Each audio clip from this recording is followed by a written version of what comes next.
बाल बांका नहीं कर सकता है। जब समाजवादी पार्टी की सरकार के समय चलता था तो मुख्यमंत्री हो या मुख्य न्यायाधीश, इन सब के काफिले रुक जाते थे और माफिया का काफिला निकलता था। जब हमने कार्रवाई की उस माफिया के खिलाफ और उसको रगड़ करके कोर्ट के सामने प्रस्तुत किया तो उसकी पैंट गीली हो गई थी। निर्दोष लोगों को मारोगे तो मिट्टी भी नहीं मिल पाएगी। जिनकी गर्मी हम शांत कर चुके हैं उनको गर्म मत होने दीजिए। अब अभी जम्मू कश्मीर से आ रहा हूं और केवल यहां की सभा के लिए आया हूं, अन्यथा मेरे और भी कार्यक्रम थे। मैंने कहा नहीं, मैं जाऊंगा सरधना में, मैं इस बार जरूर जाऊंगा, 24 में मैं जरूर जाऊंगा। और बहनों भाइयों, मैं इसीलिए आया हूं आपसे कहने के लिए, जो लोग गुमराह कर रहे हैं उनके गुमराह में आने की आवश्यकता नहीं। ये लोग कभी नहीं आएंगे। फिर जाति के सौदागर उपयोग करेंगे, बाद में सौदेबाजी करके गायब हो जाएंगे। हमें किसी भी ऐसे व्यक्ति के बहकावे में नहीं आना है जिससे हमारा राष्ट्र धर्म खतरे में आए।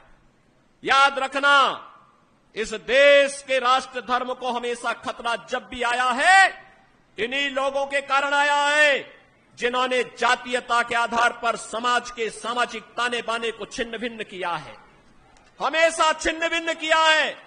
और बहनों और भाइयों, मैं आपको इस बात के लिए आश्वस्त करता हूं कि कोई माय के लाल बाल बांका नहीं कर सकता है। सुरक्षा की इतनी पुख्ता व्यवस्था हमने की है यूपी के अंदर। आज आप देखते होंगे बड़े बड़े दुर्दांत माफिया और अपराधी किस कदर उनकी दुर्गति हो रही है। आप देख रहे होंगे, जिनके नाम से ही लोग कर्फ्यू जैसा माहौल होता था, आज उनकी दुर्गति क्या है हर व्यक्ति देख रहा है। इन माफिया और अपराधियों की स्थिति क्या है आप रोज सोशल मीडिया के प्लेटफॉर्म को उठा करके देखते होंगे। एक दुर्दांत माफिया ऐसा भी था। बहनों और भाइयों, जब समाजवादी पार्टी की सरकार के समय चलता था तो मुख्यमंत्री हो या मुख्य न्यायाधीश, इन सब के काफिले रुक जाते थे और माफिया का काफिला निकलता था। और जब हमने कार्रवाई की उस माफिया के खिलाफ और उसको रगड़ करके कोर्ट के सामने प्रस्तुत किया तो उसकी पैंट गीली हो गई थी, उसकी पैंट गीली हो गई थी। और तब हमने कहा था, उस समय उसको हमने कहा था, कानून को रौंदने वाले, आज कानून कितना बड़ा होता है यह एहसास हो रहा है कि नहीं हो रहा है। और निर्दोष लोगों को मारोगे तो मिट्टी भी नहीं मिल पाएगी। और बहनों और भाइयों, इसीलिए मैं आया हूं आपसे कहने के लिए, देखो, जिनकी गर्मी हम शांत कर चुके हैं उनको गर्म मत होने दीजिए। अब इस क्षेत्र को विकास की मुख्य धारा के साथ जुड़ने दो।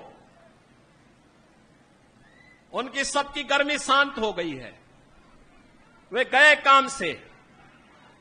और इसीलिए मैं आप सबसे अपील करने के लिए आया हूं कि पूरे देश की एक आवाज है, पूरा देश एक ही स्वर में बोल रहा है। और वह बोल रहा है कि फिर एक बार मोदी सरकार, फिर एक बार, थोड़ा जोर से बोलिए, यहां की आवाज दिल्ली तक पहुंचाइए, फिर एक